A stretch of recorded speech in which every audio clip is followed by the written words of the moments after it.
Hola, mi nombre es Robert Mackenzie. Bienvenidos a nuestros debates aquí en la biblioteca de la Universidad de Chicago. Los invitados han venido para ver y discutir el programa de esta serie de Milton Friedman, Libre para Elegir. En este programa, él analiza el mercado laboral y el papel de los sindicatos laborales. Este juego nos dará puntos de vista contradictorios, más la respuesta a ¿quién protege al trabajador?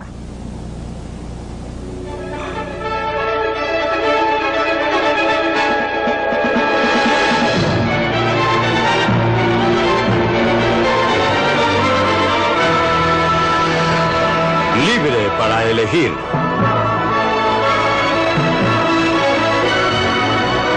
Una opinión personal de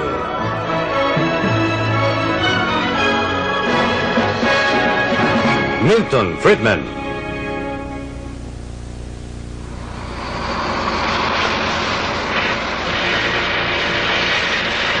¿Quién protege al trabajador?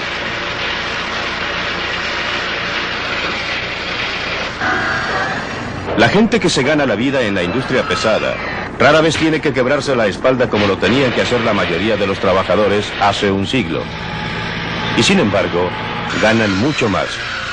¿Qué produjo este mejoramiento? La primera reacción de mucha gente sería probablemente que el enorme progreso de los trabajadores en los últimos 2 siglos se debe a los sindicatos. Pero es obvio, por lo menos para los Estados Unidos, que esto no es cierto. Porque en el siglo XIX, cuando los obreros estaban bastante bien, apenas si existían sindicatos. Incluso ahora, no más de 1 de cada 4 o 5 trabajadores es miembro de algún sindicato. Y los otros no están nada mal, ya que alcanzan el más alto estándar de vida en el mundo. Por supuesto que los sindicatos producen beneficios para sus miembros, pero no son ellos el motor del desarrollo de la sociedad moderna. Más bien son vestigios de una sociedad preindustrial del ayer, del tiempo de las ligas entre artesanos en el medievo, o para volver más atrás aún, del acuerdo entre médicos en Grecia hace 2000 años. De la minúscula isla griega de Kos, la costa de Asia Menor queda a 4 millas en la bruma. Hace 2500 años funcionaban en Kos un hospital y una escuela médica. Trabajaba allí el gran Hipócrates, el fundador de la medicina moderna.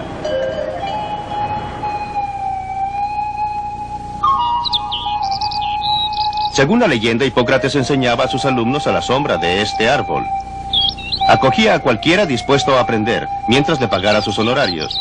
Según otra tradición, San Pablo se paró acá y predicó el evangelio de la cristiandad.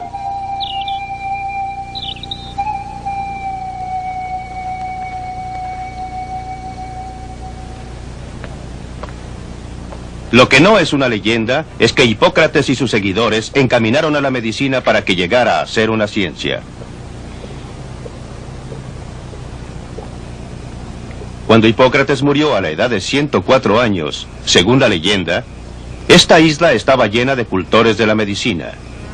Sus estudiantes y discípulos se hacían una competencia despiadada. Unos 20 años después de su muerte, se juntaron todos y establecieron un código de conducta. Lo llamaron el juramento hipocrático, en memoria del que fuera su profesor y maestro.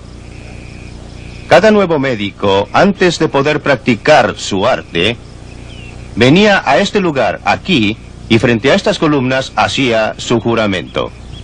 El juramento estaba repleto de finos ideales para proteger al paciente, pero también encerraba una serie de otras cosas. Escuche esto. Voy a transmitir un conocimiento del arte a mis propios hijos, a los de mis maestros y a discípulos ligados por obligación y juramento, según la ley de la medicina, pero a ningún otro. Hoy en día llamaríamos a esto un sindicato único. O escuche esto, que se refiere a los enfermos de la dolorosa enfermedad de cálculos a los riñones o a la vejiga. No voy a operar a personas que sufren de cálculos, sino que dejaré esta operación a los que practican este trabajo. Un acuerdo ideal de repartición del mercado entre médicos y cirujanos. Hipócrates debe darse vuelta en su tumba cuando hacen este juramento los médicos actuales. Él habría enseñado a cualquiera exigiendo solo sus honorarios. con toda seguridad se habría opuesto a esa clase de prácticas restrictivas que los médicos de todo el mundo usan ahora para asegurar su clientela. En los Estados Unidos, la Asociación Médica Americana desde hace décadas ha funcionado como una de las uniones más fuertes del país, limitando el número de médicos, manteniendo alto el costo del tratamiento e impidiendo la competencia de médicos de fuera con los nacionales. Todo supuestamente para ayudar al paciente.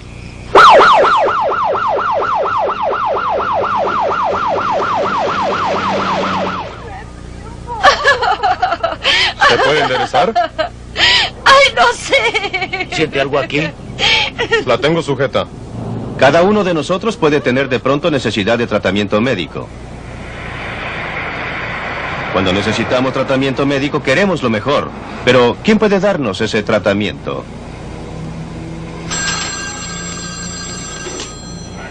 Siempre es un egresado de una escuela médica cara que tiene una tarjeta del gremio llamada licencia médica. O podría ser alguien como este señor, un paramédico profesional trabajando para una empresa privada que ofrece asistencia médica de urgencia. Y ojalá que consigamos con esto un bonito contrato. En los Estados Unidos hay muchas empresas de este tipo que ofrecen tratamientos de urgencia. Este equipo de paramédicos forma parte de un departamento de bomberos en California del Sur. Trabajan bien, pero a menudo los médicos locales se oponen. Aquí en los Estados Unidos ellos toman el juramento hipocrático y creen que deben ser ellos los que traten a los enfermos, que deberían ser ellos quienes salven la vida de todos los accidentados, y que lo haga otro le resulta incompatible con todo lo que se les ha enseñado.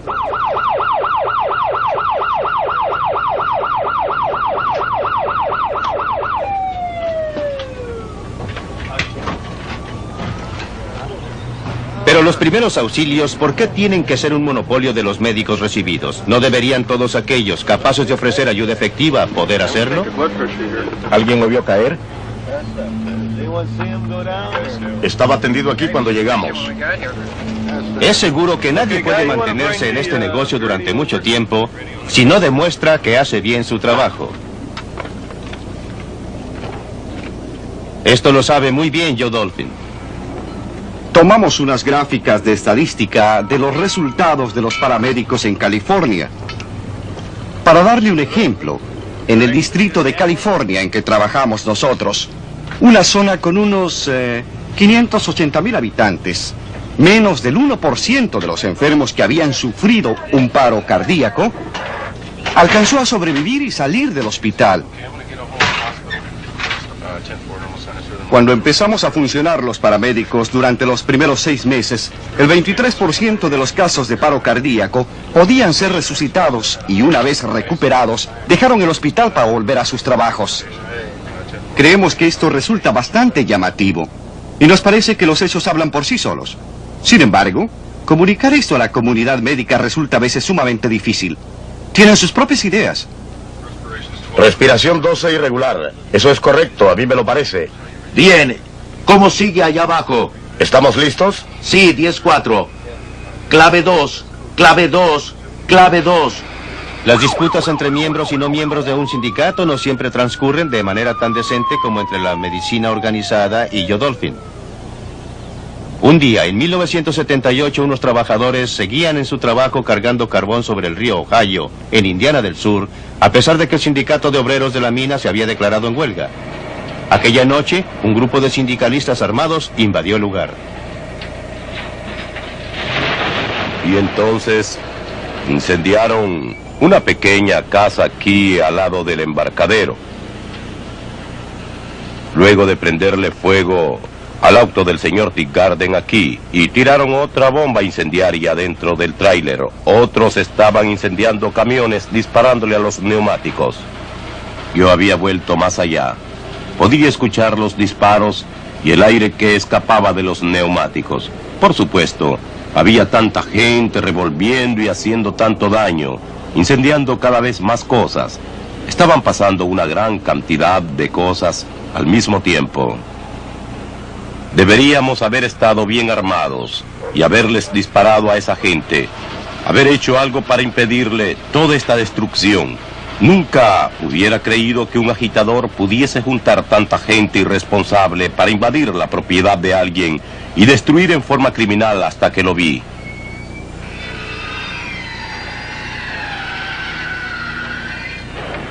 Estos trabajadores están del otro lado de la barrera del sindicalismo. Están construyendo 2 edificios del Seguro Social en Baltimore. En este proyecto del gobierno, cada uno es miembro del sindicato. Su sindicato debe protegerlos contra la competencia de los trabajadores no sindicalizados. Pero algunos constructores del lugar ven un aspecto muy distinto del sindicato único. No creemos que se le deba negar a nadie la posibilidad de escoger. Cualquiera debería poder elegir entre hacerse y no hacerse miembro del sindicato. No por la ley que no se imponga a nadie afiliarse a un sindicato. Cuando usted le dice a un hombre que debe pertenecer a un sindicato o que tiene que hacer esto o lo otro, usted se da cuenta que le está sustrayendo libertades. La libertad de este empresario de escogerme a mí, de hacer negocios conmigo. Cualquier empresa requiere este derecho de poder escoger con quién hacer negocios, y de la misma manera nuestros empleados tienen el derecho de escoger si quieren o no hacerse miembros de un sindicato. En este aviso del gobierno que dice solo personal autorizado, realmente quiere decir solo miembros del sindicato.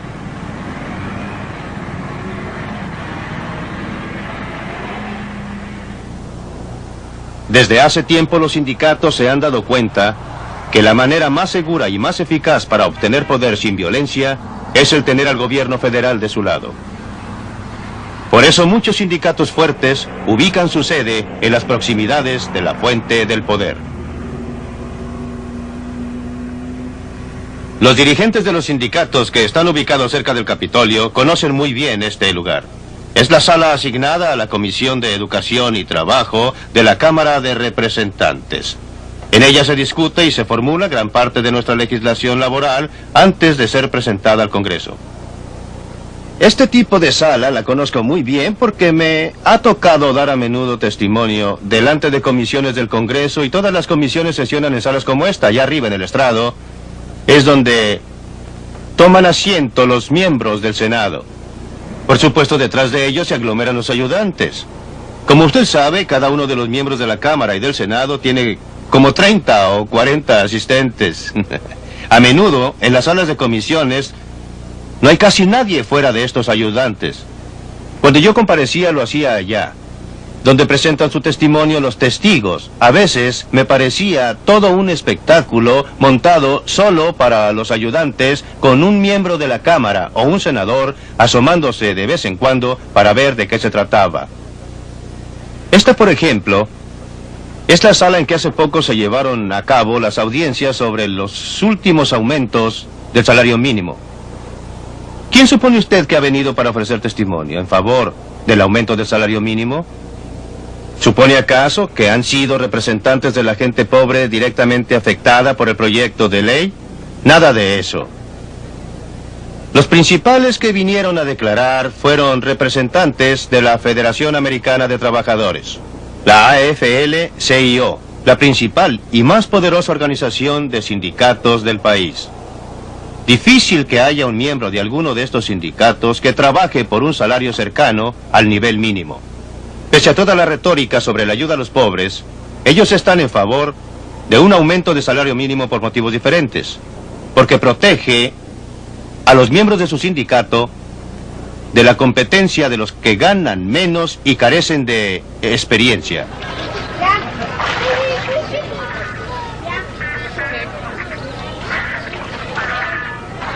Para ver los efectos de la legislación sobre salario mínimo en la práctica hay que ir a lugares como este, donde venden comida a la carrera y barata.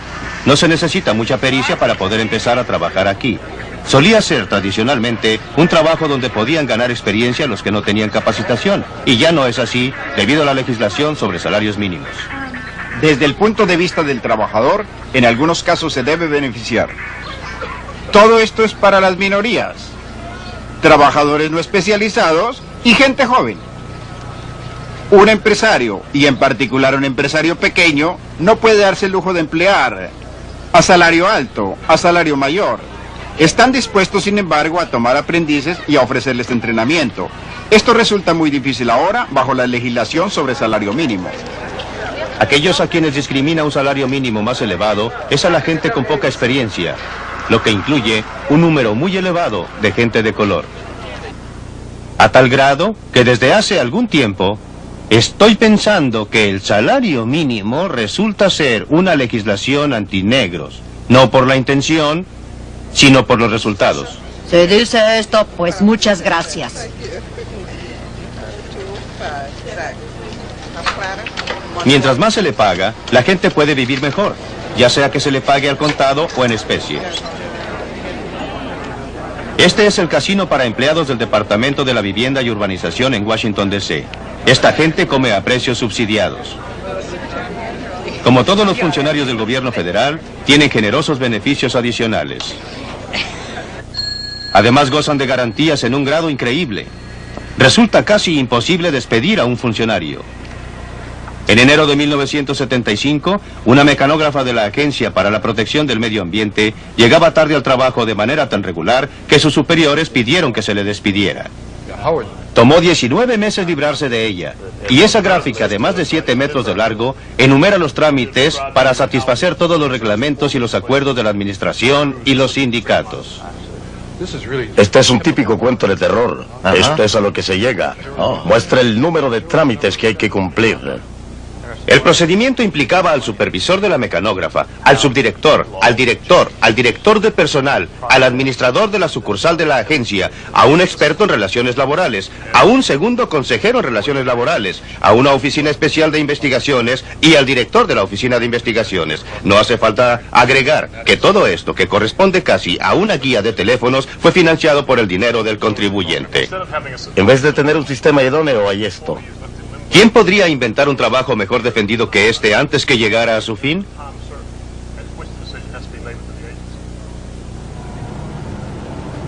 A media hora en auto de Washington está el distrito de Montgomery, donde viven muchos funcionarios altamente colocados. Tienen el ingreso medio por familia más elevado de todos los distritos en los Estados Unidos. De los empleados que viven aquí, 1 de cada 4 trabaja para el gobierno federal. Como todos los funcionarios públicos, tienen la seguridad de su empleo, salarios reajustables según el costo de la vida. Muchos de ellos consiguen beneficiarse además con el seguro social sacando 2 tajadas. Muchos de sus vecinos deben sus ingresos también a la acción del gobierno federal. Si no son miembros del Congreso, son gestores o son ejecutivos de corporaciones con contratos del gobierno. Porque ha crecido el gobierno, es que crece este vecindario.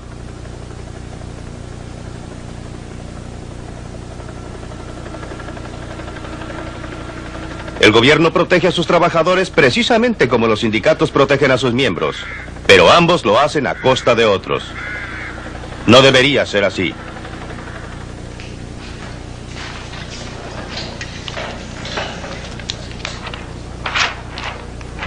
Dick Pashley es ingeniero en electrónica, diseña sistemas de memoria para computadoras. Trabaja para la corporación Intel, una de las muchas compañías que nacieron al sur de San Francisco, en un lugar que se llama Silicon Valley. Todas estas compañías tienen algo en común. Buscan ingenieros para trabajar en sus proyectos. Yo soy uno de estos ingenieros, así es que por supuesto recibo cartas, me llegan llamadas telefónicas y otras comunicaciones, tratando de convencerme para que me salga de Intel y me vaya a trabajar con ellos. Una de las compañías aquí enfrente, Intercell, es una de las compañías nuevas que están estableciéndose en esta zona y que están a la casa de gente como yo para trabajar con ellos. Lo típico es que ofrecen un sueldo un 30% más elevado, opciones para nuevas acciones, gratificaciones y varias otras cosas para convencerlo a uno de que trabaje en su compañía. Y resulta muy fácil, porque lo único que hay que hacer es cruzar la calle. No es una experiencia traumática en la que haya que salir de una ciudad y mudarse a otra. Es bastante más simple. En un mercado de trabajo libre cada uno se beneficia. Cuando el mercado está restringido, las cosas se presentan de manera muy distinta. Estos mexicanos se dirigen hacia el lado estadounidense de la frontera. Es muy difícil permitir inmigración irrestricta en un estado que mantiene políticas de bienestar. Una cosa es cuando llega gente que busca trabajo y que no depende sino de ella misma, como fue el caso de todos los ahora ciudadanos durante la mayor parte en la historia de los Estados Unidos. Otra cosa es cuando el sistema de bienestar les ofrece ayuda bajo cualquier circunstancia a expensas de otros. Mire lo que pasa cuando usted trata de interferir con las fuerzas del mercado. Pues hay varios grupos bastante grandes de extranjeros en las faldas del cerro esperando que llegue la noche. Otros grupos están todavía del lado mexicano de la frontera. Van a pasar luego. Tenemos sensores electrónicos enterrados a lo largo de los senderos más usados que nos alertarán cuando los extranjeros vengan cruzando. Entonces nos apostaremos de acuerdo con la indicación del sensor para tratar de cortarles el paso.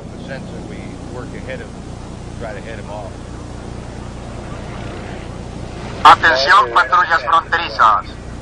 Hay más de 100 tratando de cruzar en el área donde estoy sobrevolando. Atención, patrullas fronterizas.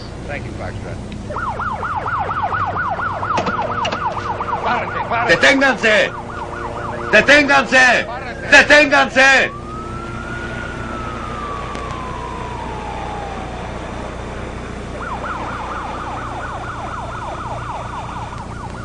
Este no es un caso de los buenos contra los malos. La policía está simplemente cumpliendo con su deber. Estos mexicanos, pobres, vienen empujados por el hambre y les atrae la perspectiva del trabajo. Suban, por favor.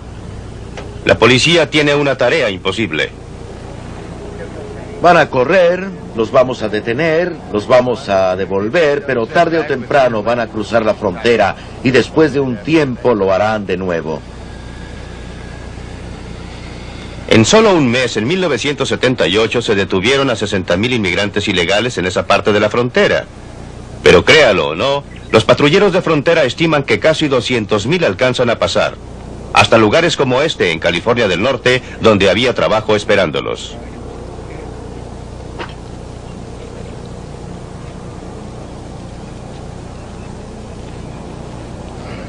Inmigrantes ilegales de México no son obreros del todo baratos por aquí. Muchos ganan más del salario mínimo impuesto por la ley.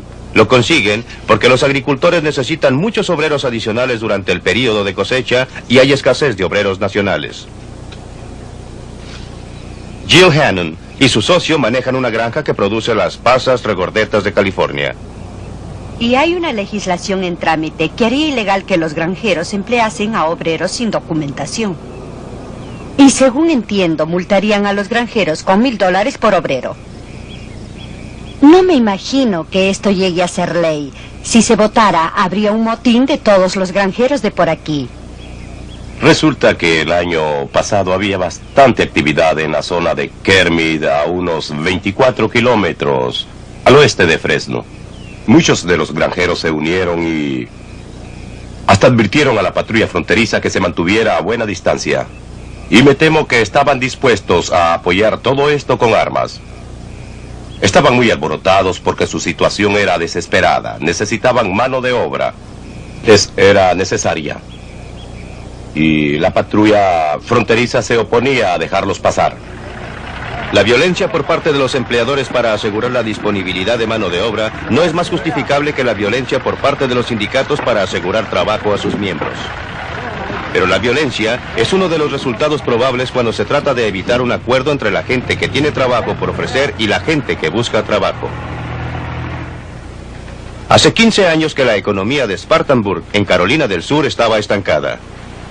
Dependía de melocotones y de algodonales. Los salarios estaban por debajo del término medio nacional y el desempleo era muy grande.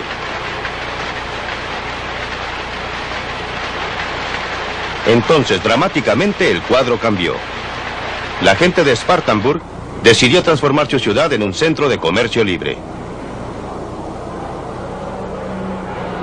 Lo hicieron sobre la base de una ley nueva de derecho al trabajo, eliminando muchas restricciones laborales.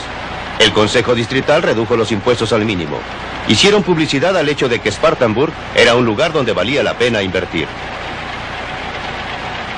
En Spartanburg, los resultados han sido revolucionarios y vinieron empresarios desde Alemania, Suiza y de todas partes del mundo para construir fábricas y establecer plantas.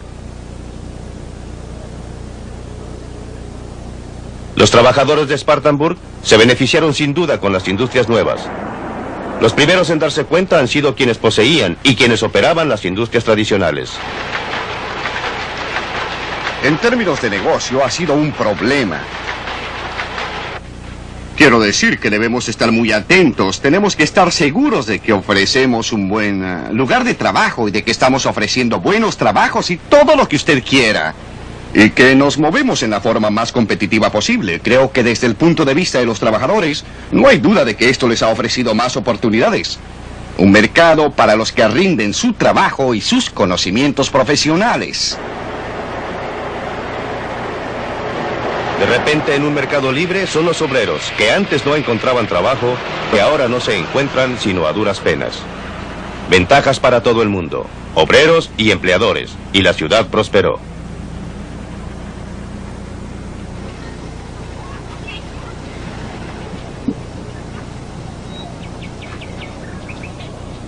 Uno de los obreros que llegó a Spartanburg fue el señor Huma. Vino como refugiado de la Uganda de Idi Amin. Llegamos a este país con $139. Tenía familia, mi mujer y 2 hijos, y veníamos con solo 4 maletas de ropa que pesaban 20 kilogramos cada una. No nos dejaron salir más que con eso. Teníamos que dejar nuestras posesiones, todas nuestras propiedades en Uganda. Y justamente vine a dar a la Flowers Baking Company y me tomaron como obrero para trabajar en la panadería a $2.49 por hora. 5 años después, él era el contador en jefe de la compañía. En un mercado libre, su mejor protección, su riqueza real, demostró ser su capacidad y el deseo de hacer uso de ella. Los Estados Unidos tienen mucho que ofrecerme. Es un gran país. Llegué a este país sin dinero. Ahora tengo una casa, 3 autos, mi mujer tiene un buen trabajo, yo tengo un buen trabajo. Los hijos están estudiando y todo se ha ido arreglando muy bien. Creo que esto se debe a la oportunidad. Quiero decir que para el que quiera trabajar en este país hay muchas oportunidades.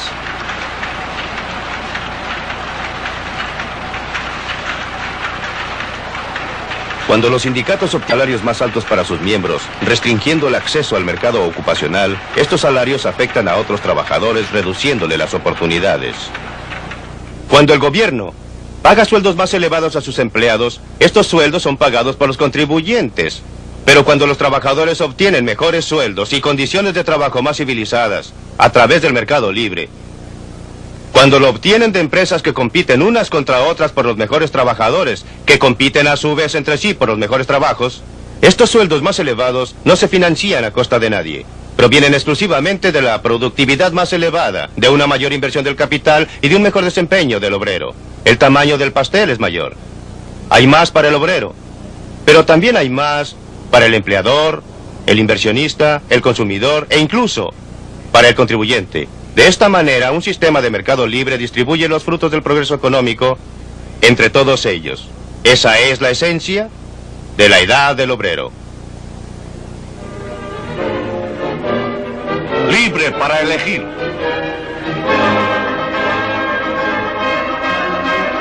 Ya empezó la discusión aquí en la Universidad de Chicago. Participemos en ella. Pues nosotros hemos estado intentando un sistema de mercado libre sin sindicatos. Lo probamos en los años 20 y hasta en los años 30 y llevó al mundo al mayor desastre económico de los tiempos modernos, pero no creo que estemos hablando aquí del mercado libre en sí o de sindicatos en sí. Estamos hablando de mercado libre con o sin sindicatos obreros. Y un sistema de mercado libre sin sindicatos es un desastre. Oigamos las opiniones de otros miembros del grupo sobre esto. ¿Es el sistema de mercado libre como propone Milton Friedman y no los sindicatos obreros lo que mejor protege o mejor sirve a los intereses del trabajador? Señor Walter Williams. Bueno, me parece claro que los sindicatos obreros sirvan a los mejores intereses de los trabajadores agremiados, a expensas de los trabajadores que han sido excluidos de los sindicatos. Ernest Green. No hay sociedades democráticas sin sindicatos obreros. Y creo que para cualquier país democrático es esencial el derecho al trabajo, el derecho de organizarse, y creo imprescindibles, si queremos mantener un país democrático, estas libertades. El derecho del obrero a organizarse es un objetivo básico que todos tenemos que mantener. Brady. Si estos derechos son tan vitales, ¿por qué hay tantos miembros que están dejando los sindicatos? ¿Por qué están perdiendo tantos inscritos? ¿Por qué los sindicatos están perdiendo tantas elecciones de descalificación? ¿Por qué el número de miembros de los sindicatos bajó tan vertiginosamente del 23% de la fuerza laboral a donde está ahora? Menos del 18%. Todo depende de qué datos toma usted, pero los obreros no dejan los sindicatos por oleadas. Los sindicatos no disminuyen vertiginosamente. El mío, la Unión de Trabajadores del Acero, los sindicatos principales y muchos sindicatos chicos están muy activos en trabajos de organización y están creciendo. La composición del trabajo en la sociedad está cambiando. Tenemos algunos empleadores, como lo vimos en la película, que lo que quieren hacer es precipitarse hacia el sur y tratar de ubicarse en un ambiente antisindical e invertir su dinero en la prosperidad del sur en vez de la del norte. Donde se invierte dinero es donde va a haber prosperidad. Y también hemos visto a un grupo de funcionarios del gobierno y empleados de servicio donde veíamos empleadores en esta película que se quejaban del salario mínimo de $2.90 No la sé hora. si al invertir usted dinero en cualquier negocio deba salir ganando. No creo que pueda dar esto por supuesto, o sea que me parece que está manejando una premisa que no es correcta. La pregunta de fondo que estamos discutiendo es, ¿quién protege al trabajador? ¿Es el sindicato obrero o el mercado libre lo que mejor sirve sus intereses? Bueno, por la evidencia que yo tengo de varios proyectos de investigación en los que yo he trabajado, creo que a menudo los sindicatos protegen a sus miembros a expensas de gente en situación desventajosa. Y es una cuestión muy interesante esa de que los sindicatos en todos los tiempos han estado discriminando contra toda clase de gente y en favor de una clase particular de trabajadores.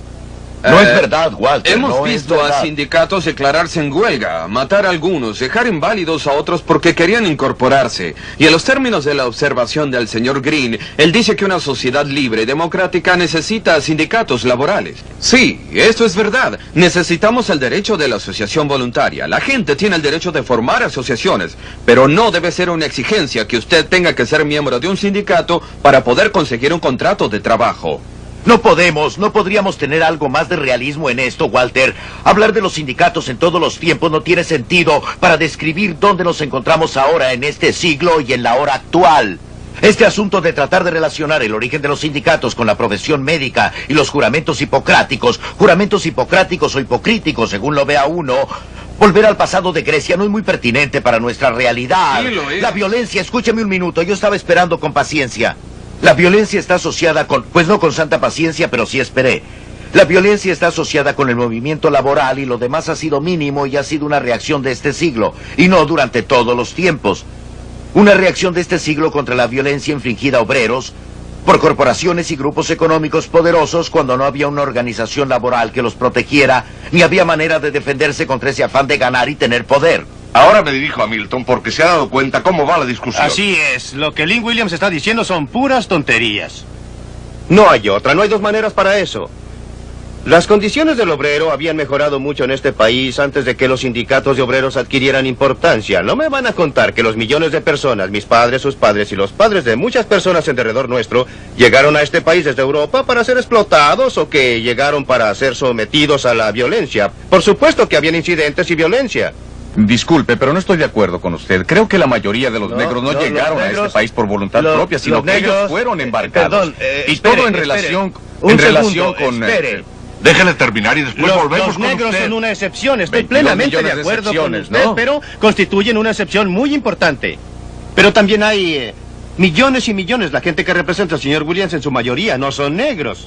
Vienen principalmente de los países eslavos de Europa Oriental. Si ve quiénes son los miembros del sindicato del acero. Es que si volvemos atrás, es claro que había violencia. Siempre ha habido violencia. No tiene excusa. No estoy disculpando la violencia de parte de nadie. Pero estoy de acuerdo con el señor Green y con Walter Williams en que la gente debería tener la libertad para organizarse. Lo que me parece inaceptable es que el gobierno concediera a los sindicatos privilegios especiales que jamás han tenido otros grupos. Cuando los sindicatos recurrieron a la violencia en conflictos industriales, no han estado sujetos a iguales sanciones que la gente común y corriente. Cuando los automóviles han sido volcados en un conflicto laboral, ¿cuántas veces se han impuesto las penas carcelarias? El Dr. Friedman y Walter Williams vuelven atrás en la historia y miran la situación cuando los Estados Unidos era un país vacío, cuando no teníamos nada parecido a la compleja economía industrial que tenemos hoy en día, cuando teníamos una economía mucho más agrícola y rural.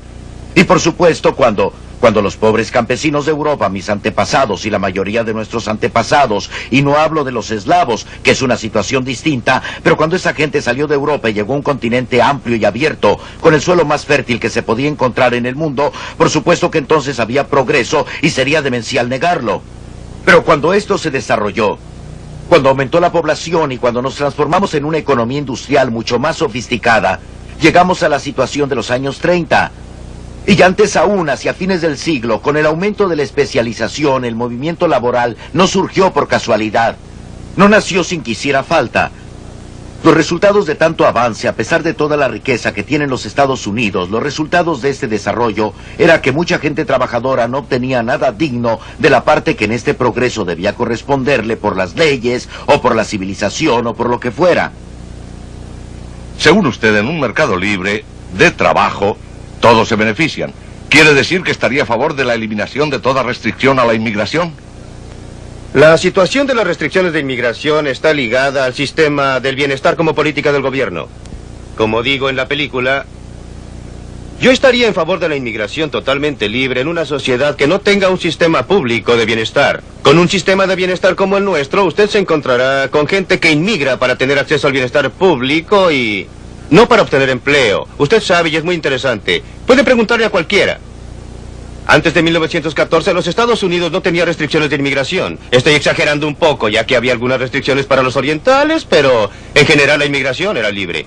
Si le preguntamos a alguien, a cualquier historiador o economista norteamericano, si esto fue bueno, todos dirán que sí, que fue extraordinario cuando teníamos libre inmigración. Si le preguntamos a alguien hoy día si deberíamos tener libre inmigración, todos o casi todos contestarán que no. ¿Cuál es la diferencia? Creo que solo hay una diferencia. Cuando teníamos libre inmigración, los inmigrantes venían a trabajar y se beneficiaba a todo el mundo. La gente que ya estaba aquí se beneficiaba porque conseguían trabajadores adicionales, trabajadores que podían trabajar con ellos, mejorar su productividad y les permitía desarrollar, aprovechar mejor los recursos del país. En cambio, hoy día, en que existe un sistema que implica una garantía gubernamental de ayuda en caso de necesidad, está confrontándose con un problema muy real. Sí, eso es verdad. Por eso, hoy en día, bajo las circunstancias actuales, usted no puede, desgraciadamente, tener libre inmigración. No porque la libre inmigración tuviera algo de malo en sí, sino porque tenemos otras políticas que hacen imposible dejar libre la inmigración. Bueno, me gustaría tener otras opiniones. ¿Hay posibilidad de abrir la puerta al mercado laboral internacional, Bill Brady? Yo diría que sí, si los otros abriesen la puerta para nosotros. Creo que no solo la puerta del mercado laboral, sino la puerta para todos los mercados debía estar abierta. Es decir, los mercados de productos. Lo que yo pienso de los obreros, sin documentos, o de los mexicanos, se encuentra escrito al pie de la Estatua de la Libertad, y creo que la gente debe tener el derecho de llegar a este país. Ahora bien, ¿usted sabe qué dirían? Habría gente que diría que los inmigrantes aumentan nuestro gran problema de desempleo. Y eso lo señalé diciendo, esta es la misma retórica que los irlandeses emplearon cuando los negros iban hacia el norte, y nos usaron como chivos expiatorios. Y nos dicen, hagan que esa gente se vuelva donde vino para que los nuestros puedan tener empleo. También los sindicatos han estado haciendo esto, llamándoles pestes, rompehuelga, etc. Así es que no deseo que los mexicanos lleguen a ser los nuevos chivos expiatorios de nuestros problemas nacionales particulares. El problema no está en ellos y nuestra nación se beneficia, en la medida que esta gente venga aquí a trabajar.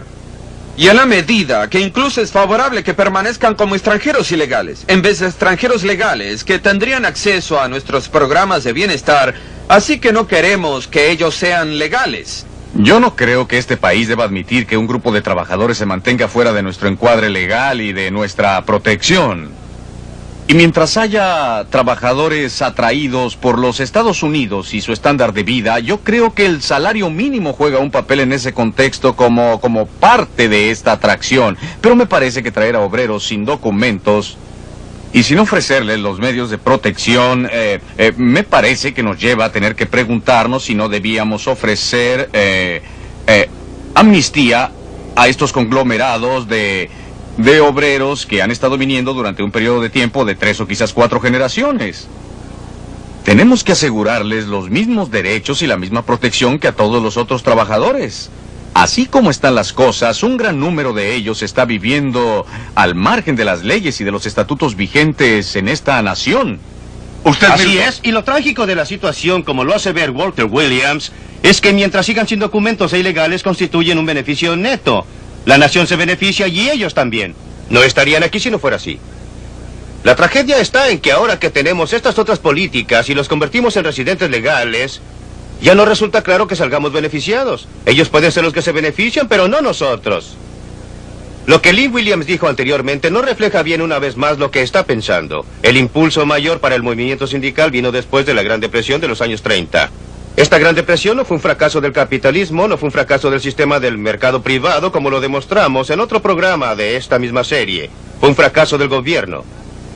No fue el caso de que de una manera u otra, una baja general en las condiciones de la clase obrera produjera una gran ola de sindicalismo. Al contrario, los sindicatos nunca habían contado con más de 1 de cada 4 o 5 de los trabajadores en los Estados Unidos. No fue debido a los sindicatos que el trabajador se beneficiara. Se benefició a pesar de los sindicatos.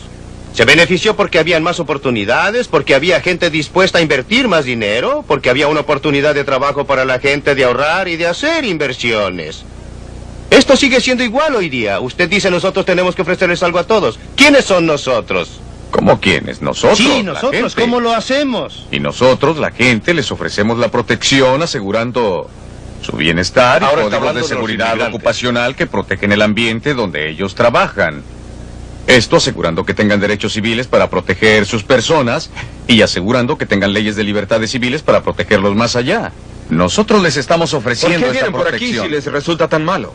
Ellos no tienen por qué hacerlo. ¿Por qué no nos da una imagen de por qué esa gente viene aquí? No los traemos ordenados. Esta es una de las naciones más ricas en el mundo. Y entonces, ¿por qué no habla de ¿Por qué dejó protegerlos? Little Rock en Arkansas para irse a Filadelfia? Contésteme. ¿Por qué no tiene la amabilidad de dejar que termine? En primer término, déjeme decirle lo siguiente. Hay unas cuantas cosas básicas Dirá que yo lo debemos interrumpí saber. para decir 5 Un cosas momento, más por y no favor. nos podemos demorar toda la tarde. Los sindicatos y los salarios mínimos no pueden mejorar las condiciones de los trabajadores en este país. Lo logramos Porque si día a usted está día. sugiriendo en Estamos estos mejorando momentos las condiciones de la que gente lo que trabajadora en puede todas resolver partes los del mundo. problemas de Bangladesh lo puede transformar en países ricos pidiéndoles que se organicen en sindicatos como nosotros. No dije y eso, pidan no dije sueldos nada más ni altos. remotamente Está parecido. usted equivocado completamente. Vuelvo a mi pregunta inicial. ¿Por qué tanta gente está abandonando los sindicatos? No se salen muchos de los sindicatos. Pero sí, le di las Ay, estadísticas. si usted piensa que yo, ¿qué porcentaje son los que obtiene? Yo vivo dentro del movimiento laboral. ¿Tiene usted por otros vive dentro porcentajes? de él? ¿Eh?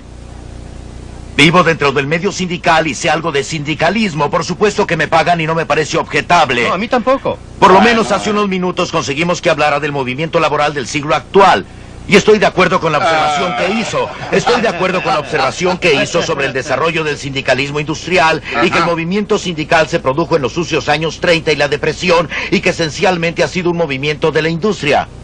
Pero me pregunto si, cuando escucho su comentario sobre los sindicatos y las prácticas restrictivas y la restricción del acceso a la industria y todo esto, sinceramente, sin querer faltarle al respeto, pero sinceramente yo No se me preocupe pregunto... por faltarme al si- respeto, ya me acostumbré.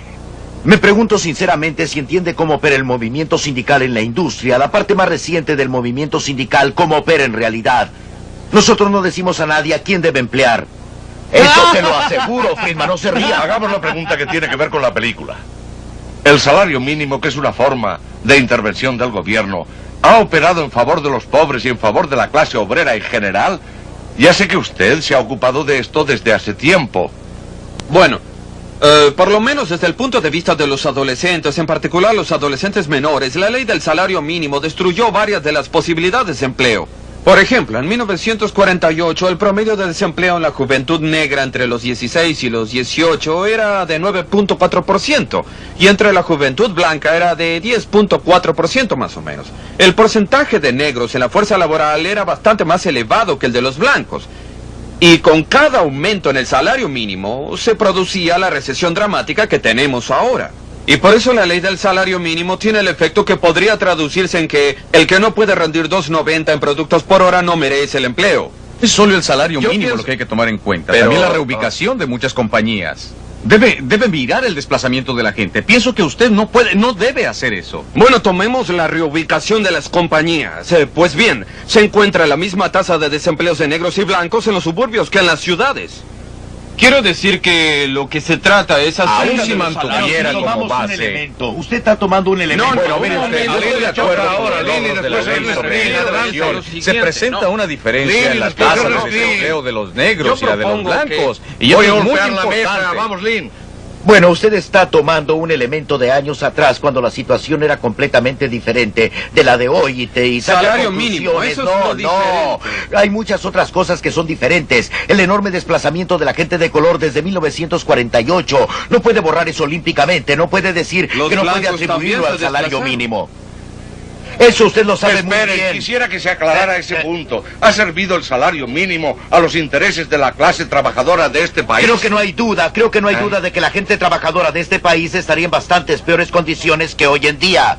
La juventud de este país estaría peor de lo que está si no tuviéramos el salario mínimo. Bien, ahora Bill Brady, ¿usted qué opina? No, yo por los salarios mínimos es buena idea o no. ¿Para usted qué es industrial? No, es una mala idea. Es evidente que es una de las peores cosas que podamos hacerle a nuestra juventud. Les impedimos ¿Cuántos niños tiene usted? ¿Cuántos tiene? Tengo 2. No tiene importancia cuántos niños tenga. El salario mínimo... Pero sí el salario mínimo no afecta a ninguno de los afiliados. Pero por favor, el salario mínimo no afecta a ninguno de los afiliados. Si hemos apoyado la legislación sobre el salario mínimo en este país, no es simplemente con miras a resguardar. Señores, por favor. Por supuesto que no lo hemos hecho con ese fin. Somos un organismo del pueblo. Le ha dado la palabra a Milton. Yo estaba diciendo que creo que no hay nadie de los miembros de su sindicato que haya sido afectado por el salario mínimo. Tienen remuneraciones superiores a lo que... Usted dice que es un organismo al servicio del público. Somos un organismo del pueblo. Los trabajadores, y si no está representando los intereses de los trabajadores, debería despedirlo. Eso no es... Usted está diciendo que actúa en contra del interés de sus trabajadores y a la vez les dice a ellos, no estoy haciendo el trabajo por el que me pagan. Por favor, esto es simple sofisma. Yo no estoy... No es ningún sofisma. No estoy hablando de representar los intereses de los trabajadores. Nuestra unión representa a mucha gente. Sí, efectivamente. Y algunas de esas personas son, como probablemente usted sabe, quienes trabajan en las grandes fundiciones. Pero también salimos a organizar a los trabajadores y ganamos votos de los afiliados a pesar de los comentarios de Bill Brady al respecto. Y ya hay muchos que son trabajadores afectados por el salario mínimo. Y como resultado hemos logrado elevarlos por sobre el salario mínimo. Sí, el punto es que... todos deberíamos reconocer que los sindicatos en los Estados Unidos apoyan el salario mínimo y gastan millones y millones de dólares en juntas para la ley del salario mínimo. Y lo hacen muy, pero muy concienzudamente y en nombre del pueblo. Ahora bien, en Sudáfrica los sindicatos son más honestos. Esto es, los sindicatos racistas blancos dicen, nosotros apoyamos los salarios mínimos y sueldos iguales por trabajos iguales para proteger el empleo de los blancos. Es decir, para proteger el empleo de los blancos de la competencia barata. ¿Está usted insinuando, Walt, que no estoy diciendo eso. Estoy diciendo que no tiene importancia la intención. Son los resultados. Son los resultados. La palabra la tiene Ernest. No todo el mundo tiene que estar de acuerdo con todo. Claro que no. No, tienen buenas razones para apoyar el salario mínimo. ¿Cuál salario? El grupo que representan. Representa a la clase media negra. No representan a los negros pobres de la calle. La NAACP quizá tenga y le pertenece a ella, la FLCIO. La FLCIO es la dueña.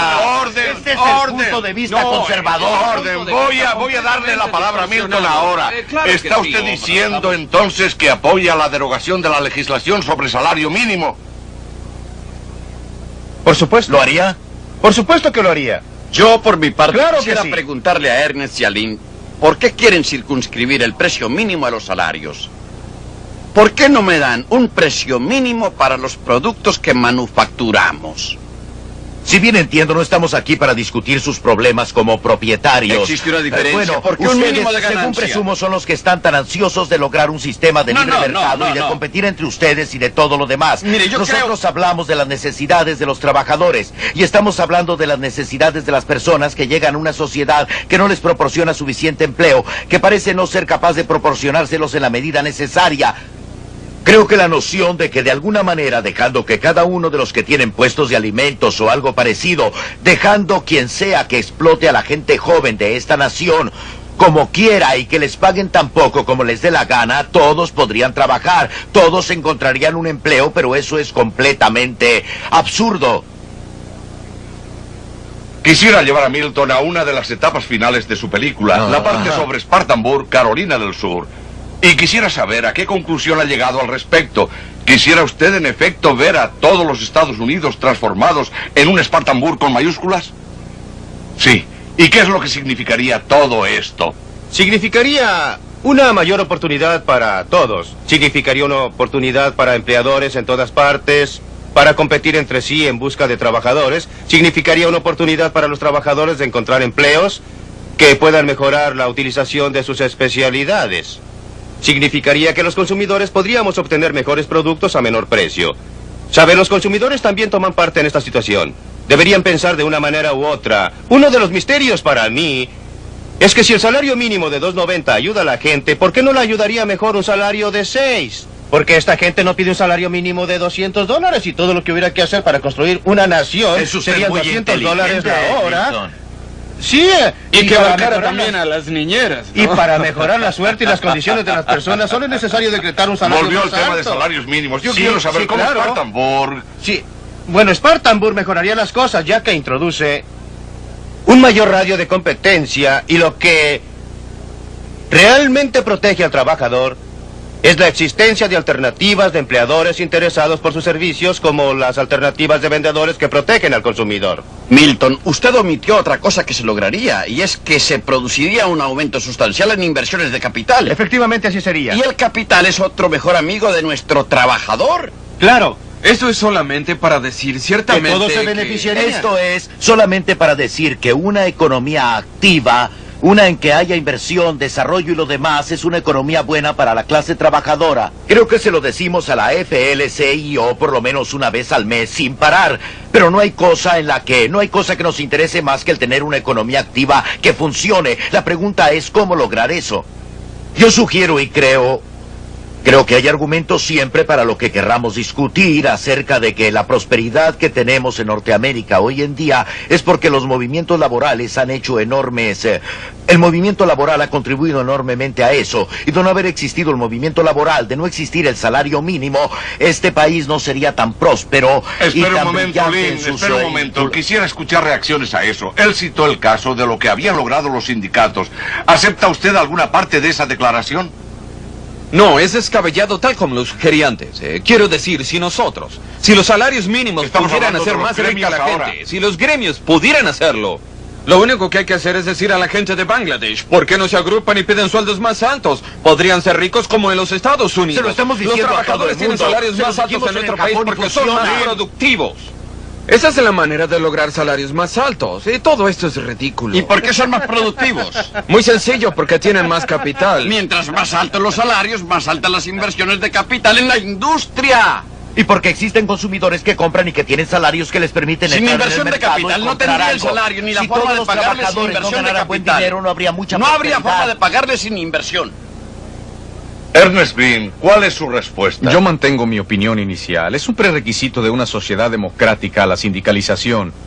Tener organizaciones registradas, trabajadores que se unan en beneficio mutuo y sin ese grupo, me refiero a sindicatos como el de los porteros de los coches dormitorio, a Philip Randolph. La compañía de carros Pullman nunca les habría dado de motu propio a aquellos trabajadores que trabajaban duro y era gente que producía y de bastante educación, aumento alguno de salario, a no ser por la intervención de Randolph. El punto crucial es si las medidas gubernamentales que tienen el efecto de favorecer a la organización gremial, de darle privilegios e inmunidades que no se otorgan a otras organizaciones en la sociedad, benefician a la sociedad en general o perjudican a la sociedad como un todo. Lo que intenté proponer en esta película fue que la fuente de prosperidad de esta nación fue la libertad de empresa, la libertad de empleador para contratar, la de los trabajadores de trabajar para quienes prefieran, y en la medida en que los sindicatos cumplen su papel de proteger al trabajador a expensas de otros y han retrasado la prosperidad de esta nación. Creo que la opinión contraria de Lynn Williams no es aceptable ni atendiendo la evidencia empírica ni otra que tuviera. Entiéndame que no lo estoy culpando por esto. Sería desleal para su trabajo que él no creyera sinceramente en lo que dice. No es cuestión de su sinceridad, pero la sinceridad es la virtud sobrevalorada en la sociedad. El hecho es que no existe evidencia que demuestre que ni los sindicatos ni los salarios mínimos hayan significado una contribución positiva en favor de esta nación. Algunos sindicatos sí. Por supuesto, algunos han hecho mucho daño. Esto no es un asunto en blanco y negro en el que se pueda opinar en forma categórica. Por lo general, el Opine en forma categórica. de esta nación, lo hago. La opinión categórica que doy es que la prosperidad de este país se deriva fundamentalmente de la libre empresa, de la libre contratación, del libre empleo y trabajo, no de las medidas restrictivas impuestas por los gremios.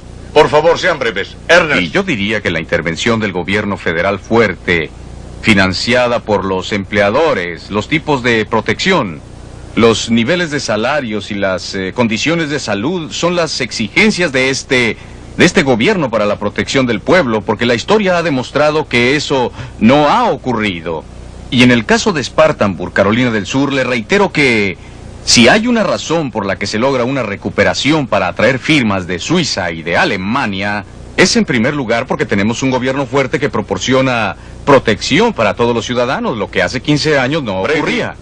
La libertad económica, a mi juicio, no debería sufrir ninguna contracción. Creo que estos dos caballeros piden que se contraiga al sostener el salario mínimo. Piden, creo que Linnie Williams, que se mantenga el acta Davis-Bacon. No creen, me parece, que las libertades son interdependientes e indivisibles. Existen libertades, está la libertad económica, la libertad de prensa, libertad para reunirse, hay libertad religiosa y ustedes piden que se restrinja la libertad económica. Cuando hacen eso, perjudican a las demás libertades que tenemos. Y si se hace tanto como nosotros lo estamos haciendo hoy en día en este país, corremos el riesgo de perder todas nuestras libertades. Y ahora dejamos esta animada discusión y espero que podamos estar juntos de nuevo en Libre para Elegir.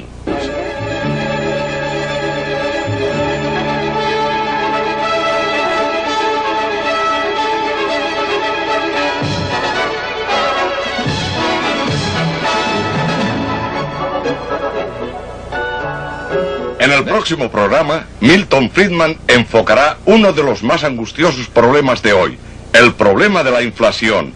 Existe una manera de afrontarlo. Si es su deseo conocerla, no se pierda Libre para Elegir la próxima semana.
Debe pertenecer a un sindicato o que tiene que hacer esto o lo otro. Usted se da cuenta que le está sustrayendo libertades. La libertad de este empresario de escogerme a mí, de hacer negocios conmigo. Cualquier empresa requiere este derecho de poder escoger con quién hacer negocios, y de la misma manera nuestros empleados tienen el derecho de escoger si quieren o no hacerse miembros de un sindicato. En este aviso del gobierno que dice solo personal autorizado, realmente quiere decir solo miembros del sindicato.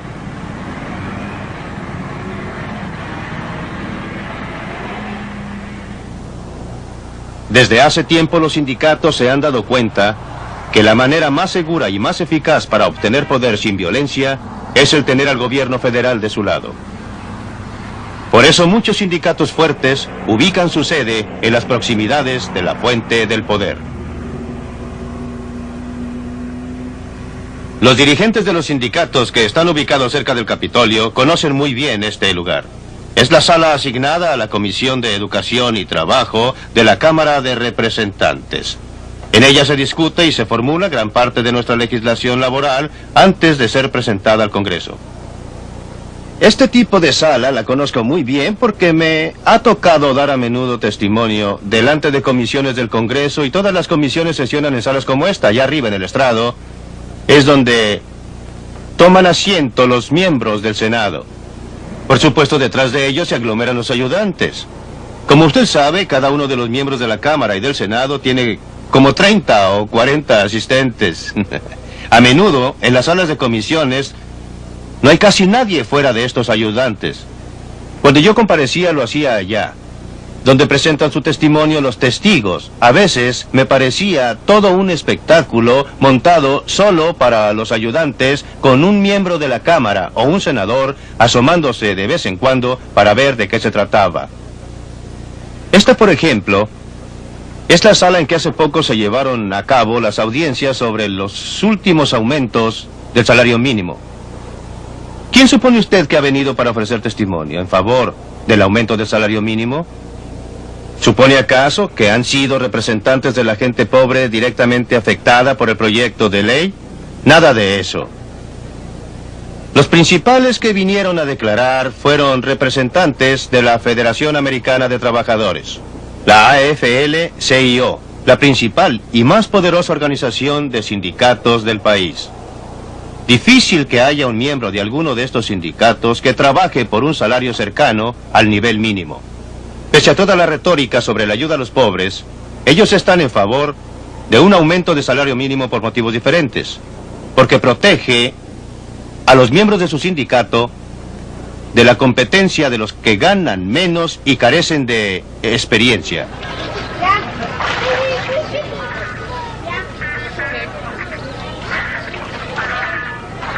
Para ver los efectos de la legislación sobre salario mínimo en la práctica hay que ir a lugares como este, donde venden comida a la carrera y barata.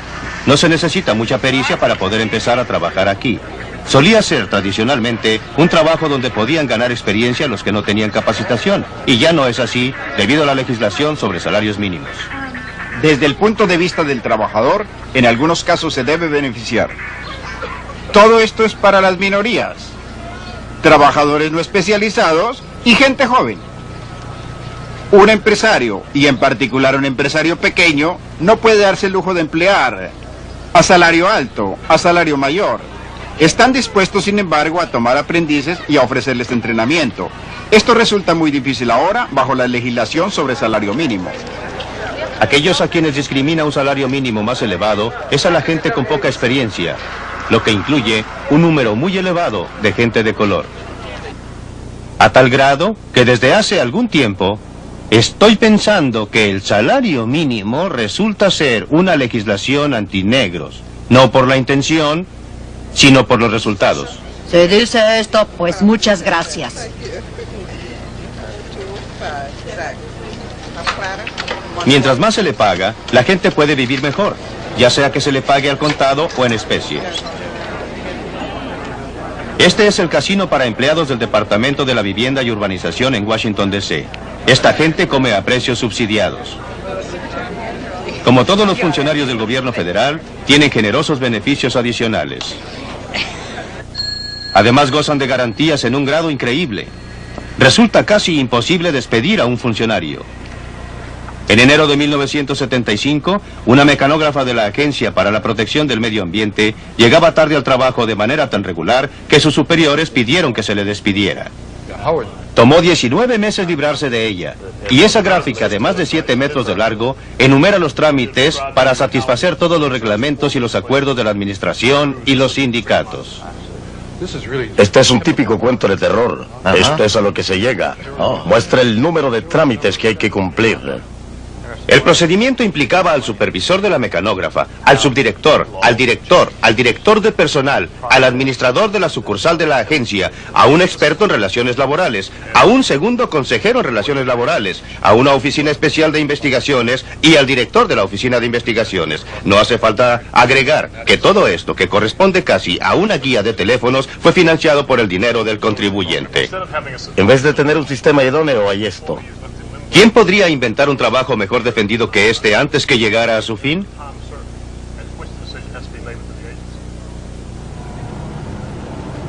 A media hora en auto de Washington está el distrito de Montgomery, donde viven muchos funcionarios altamente colocados.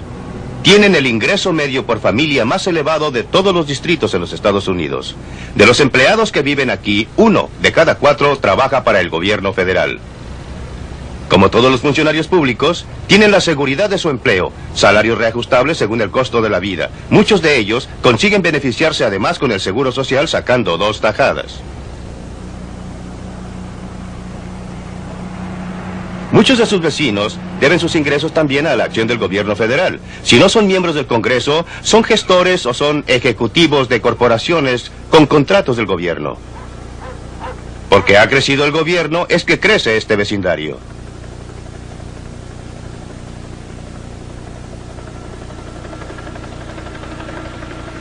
El gobierno protege a sus trabajadores precisamente como los sindicatos protegen a sus miembros, pero ambos lo hacen a costa de otros. No debería ser así.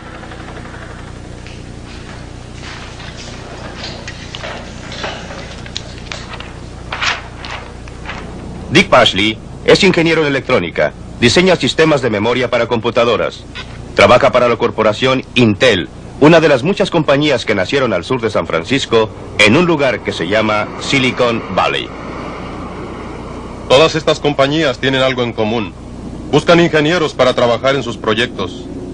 Yo soy uno de estos ingenieros, así es que por supuesto recibo cartas, me llegan llamadas telefónicas y otras comunicaciones, tratando de convencerme para que me salga de Intel y me vaya a trabajar con ellos. Una de las compañías aquí enfrente, Intercell, es una de las compañías nuevas que están estableciéndose en esta zona y que están a la casa de gente como yo para trabajar con ellos. Lo típico es que ofrecen un sueldo un 30% más elevado, opciones para nuevas acciones, gratificaciones y varias otras cosas para convencerlo a uno de que trabaje en su compañía. Y resulta muy fácil, porque lo único que hay que hacer es cruzar la calle. No es una experiencia traumática en la que haya que salir de una ciudad y mudarse a otra. Es bastante más simple. En un mercado de trabajo libre, cada uno se beneficia. Cuando el mercado está restringido, las cosas se presentan de manera muy distinta. Estos mexicanos se dirigen hacia el lado estadounidense de la frontera. Es muy difícil permitir inmigración irrestricta en un estado que mantiene políticas de bienestar. Una cosa es cuando llega gente que busca trabajo y que no depende sino de ella misma, como fue el caso de todos los ahora ciudadanos durante la mayor parte en la historia de los Estados Unidos. Otra cosa es cuando el sistema de bienestar les ofrece ayuda bajo cualquier circunstancia a expensas de otros. Mire lo que pasa cuando usted trata de interferir con las fuerzas del mercado. Pues hay varios grupos bastante grandes de extranjeros en las faldas del cerro esperando que llegue la noche. Otros grupos están todavía del lado mexicano de la frontera. Van a pasar luego. Tenemos sensores electrónicos enterrados a lo largo de los senderos más usados que nos alertarán cuando los extranjeros vengan cruzando. Entonces nos apostaremos de acuerdo con la indicación del sensor para tratar de cortarles el paso.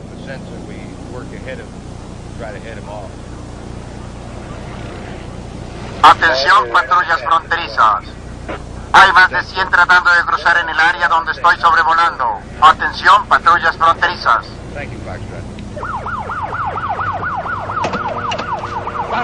¡Deténganse! ¡Deténganse! ¡Deténganse!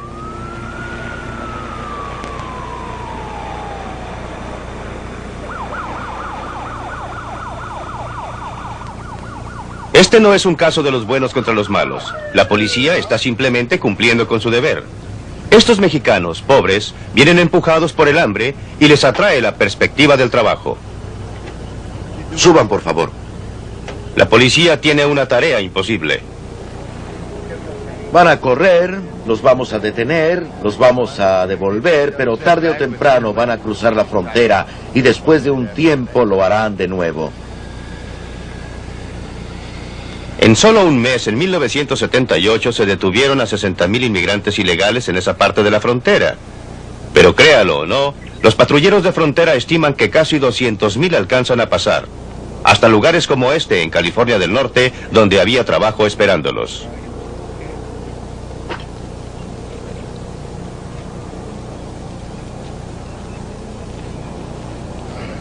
Inmigrantes ilegales de México, limitando el número de médicos, manteniendo alto el costo del tratamiento e impidiendo la competencia de médicos de fuera con los nacionales.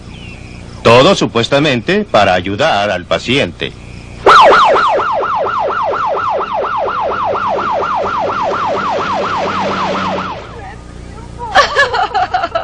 ¿Se puede enderezar? ¡Ay, no sé! ¿Siente algo aquí? La tengo sujeta. Cada uno de nosotros puede tener de pronto necesidad de tratamiento médico. Cuando necesitamos tratamiento médico queremos lo mejor, pero ¿quién puede darnos ese tratamiento?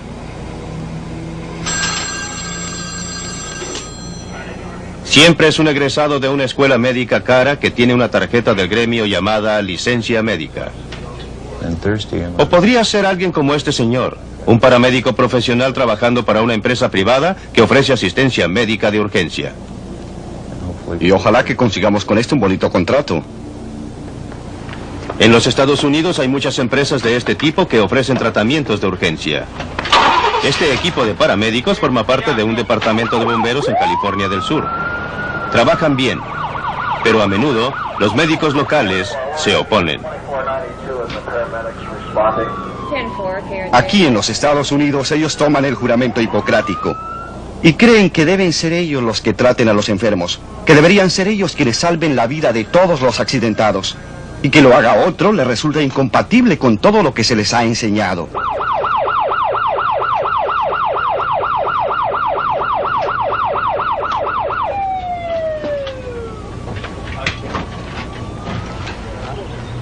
Pero los primeros auxilios, ¿por qué tienen que ser un monopolio de los médicos recibidos? ¿No deberían todos aquellos capaces de ofrecer ayuda efectiva poder hacerlo? ¿Alguien lo vio caer? Estaba tendido aquí cuando llegamos. Es seguro que nadie puede mantenerse en este negocio durante mucho tiempo si no demuestra que hace bien su trabajo. Esto lo sabe muy bien Joe Dolphin. Tomamos unas gráficas de estadística de los resultados de los paramédicos en California. Para darle un ejemplo, en el distrito de California en que trabajamos nosotros, una zona con unos 580.000 habitantes, menos del 1% de los enfermos que habían sufrido un paro cardíaco, alcanzó a sobrevivir y salir del hospital. Cuando empezamos a funcionar los paramédicos durante los primeros 6 meses, el 23% de los casos de paro cardíaco podían ser resucitados y una vez recuperados, dejaron el hospital para volver a sus trabajos. Creemos que esto resulta bastante llamativo y nos parece que los hechos hablan por sí solos. Sin embargo, comunicar esto a la comunidad médica resulta a veces sumamente difícil. Tienen sus propias ideas. Respiración 12 irregular. Eso es correcto, a mí me lo parece. Bien. ¿Cómo sigue allá abajo? ¿Estamos listos? Sí, 10-4. Clave 2, clave 2, clave 2. Las disputas entre miembros y no miembros de un sindicato no siempre transcurren de manera tan decente como entre la medicina organizada y Joe Dolphin. Un día, en 1978, unos trabajadores seguían en su trabajo cargando carbón sobre el río Ohio, en Indiana del Sur, a pesar de que el sindicato de obreros de la mina se había declarado en huelga. Aquella noche, un grupo de sindicalistas armados invadió el lugar. Y entonces incendiaron una pequeña casa aquí al lado del embarcadero. Luego de prenderle fuego al auto del señor Dick Garden aquí y tiraron otra bomba incendiaria dentro del tráiler. Otros estaban incendiando camiones disparándole a los neumáticos. Yo había vuelto más allá. Podía escuchar los disparos y el aire que escapaba de los neumáticos. Por supuesto, había tanta gente revolviendo y haciendo tanto daño, incendiando cada vez más cosas.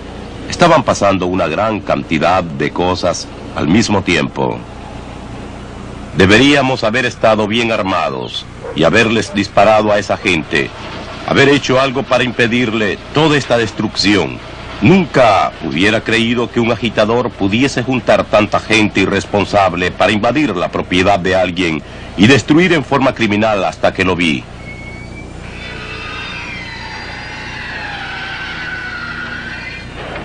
Estos trabajadores están del otro lado de la barrera del sindicalismo. Están construyendo 2 edificios del Seguro Social en Baltimore. En este proyecto del gobierno, cada uno es miembro del sindicato.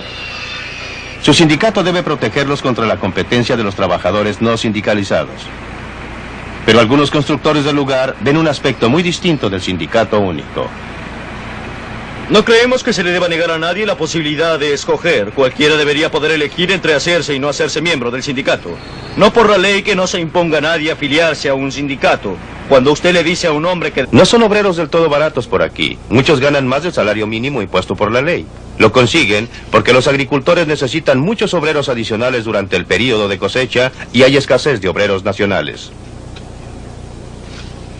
Jill Hannon y su socio manejan una granja que produce las pasas regordetas de California. Y hay una legislación en trámite que haría ilegal que los granjeros empleasen a obreros sin documentación. Y según entiendo, multarían a los granjeros con $1000 por obrero. No me imagino que esto llegue a ser ley. Si se votara, habría un motín de todos los granjeros de por aquí. Resulta que el año pasado había bastante actividad en la zona de Kermit, a unos 24 kilómetros al oeste de Fresno. Muchos de los granjeros se unieron y hasta advirtieron a la patrulla fronteriza que se mantuviera a buena distancia. Y me temo que estaban dispuestos a apoyar todo esto con armas. Estaban muy alborotados porque su situación era desesperada. Necesitaban mano de obra. Era necesaria. Y la patrulla fronteriza se oponía a dejarlos pasar. La violencia por parte de los empleadores para asegurar la disponibilidad de mano de obra no es más justificable que la violencia por parte de los sindicatos para asegurar trabajo a sus miembros.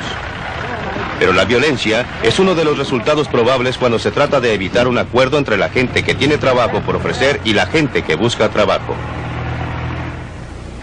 Hace 15 años que la economía de Spartanburg, en Carolina del Sur, estaba estancada. Dependía de melocotones y de algodonales. Los salarios estaban por debajo del término medio nacional y el desempleo era muy grande.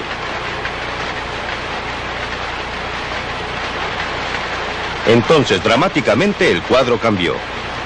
La gente de Spartanburg decidió transformar su ciudad en un centro de comercio libre. Lo hicieron sobre la base de una ley nueva de derecho al trabajo, eliminando muchas restricciones laborales. El Consejo Distrital redujo los impuestos al mínimo. Hicieron publicidad al hecho de que Spartanburg era un lugar donde valía la pena invertir. En Spartanburg, los resultados han sido revolucionarios y vinieron empresarios desde Alemania, Suiza y de todas partes del mundo para construir fábricas y establecer plantas. Los trabajadores de Spartanburg se beneficiaron sin duda con las industrias nuevas. Los primeros en darse cuenta han sido quienes poseían y quienes operaban las industrias tradicionales. En términos de negocio ha sido un problema. Quiero decir que debemos estar muy atentos. Tenemos que estar seguros de que ofrecemos un buen lugar de trabajo y de que estamos ofreciendo buenos trabajos y todo lo que usted quiera. Y que nos movemos en la forma más competitiva posible. Creo que desde el punto de vista de los trabajadores, no hay duda de que esto les ha ofrecido más oportunidades. Un mercado para los que rinden su trabajo y sus conocimientos profesionales.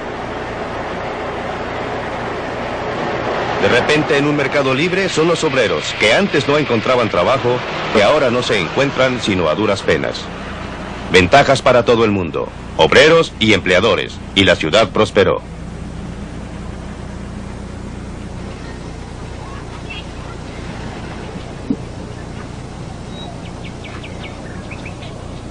Uno de los obreros que llegó a Spartanburg fue el señor Huma. Vino como refugiado de la Uganda de Idi Amin. Llegamos a este país con $139. Tenía familia, mi mujer y 2 hijos, y veníamos con solo 4 maletas de ropa que pesaban 20 kilogramos cada una. No nos dejaron salir más que con eso. Teníamos que dejar nuestras posesiones, todas nuestras propiedades en Uganda. Y justamente vine a dar a la Flowers Baking Company y me tomaron como obrero para trabajar en la panadería a $2.49 por hora.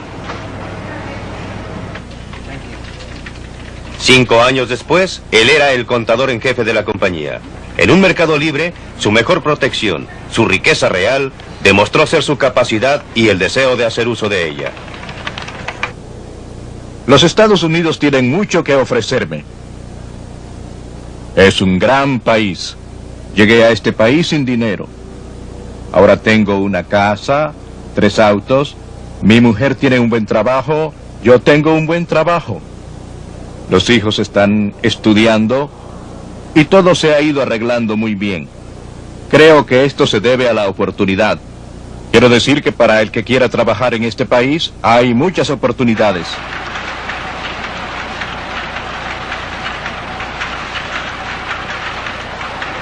Cuando los sindicatos optan salarios más altos para sus miembros, restringiendo el acceso al mercado ocupacional, estos salarios afectan a otros trabajadores, reduciéndole las oportunidades. Cuando el gobierno paga sueldos más elevados a sus...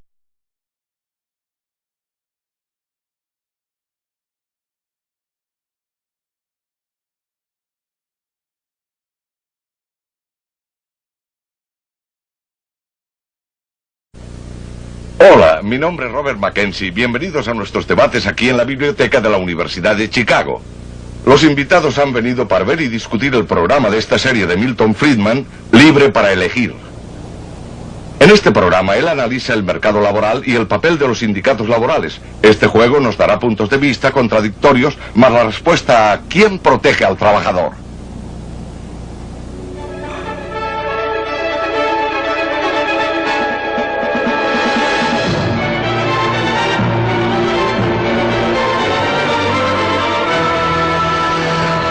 Libre para elegir.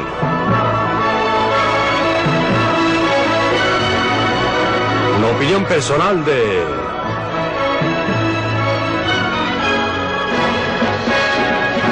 Milton Friedman.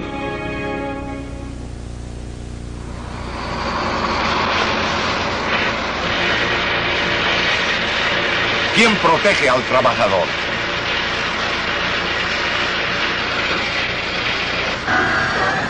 La gente que se gana la vida en la industria pesada rara vez tiene que quebrarse la espalda como lo tenían que hacer la mayoría de los trabajadores hace un siglo.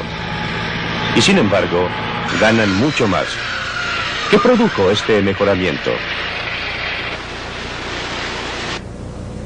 La primera reacción de mucha gente sería probablemente que el enorme progreso de los trabajadores en los últimos 2 siglos se debe a los sindicatos. Pero es obvio, por lo menos para los Estados Unidos, que esto no es cierto. Porque en el siglo XIX, cuando los obreros estaban bastante bien, apenas si existían sindicatos. Incluso ahora, no más de 1 de cada 4 o 5 trabajadores es miembro de algún sindicato. Y los otros no están nada mal, ya que alcanzan el más alto estándar de vida en el mundo. Por supuesto que los sindicatos producen beneficios para sus miembros, pero no son ellos el motor del desarrollo de la sociedad moderna. Más bien son vestigios de una sociedad preindustrial del ayer, del tiempo de las ligas entre artesanos en el medievo, o para volver más atrás aún, del acuerdo entre médicos en Grecia hace 2000 años. De la minúscula isla griega de Kos, la costa de Asia Menor queda a 4 millas en la bruma. Hace 2500 años funcionaban en Kos un hospital y una escuela médica. Trabajaba allí el gran Hipócrates, el fundador de la medicina moderna.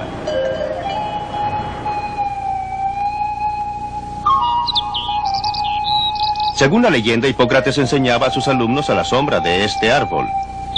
acogía a cualquiera dispuesto a aprender, mientras le pagara sus honorarios. Según otra tradición, San Pablo se paró acá y predicó el evangelio de la cristiandad.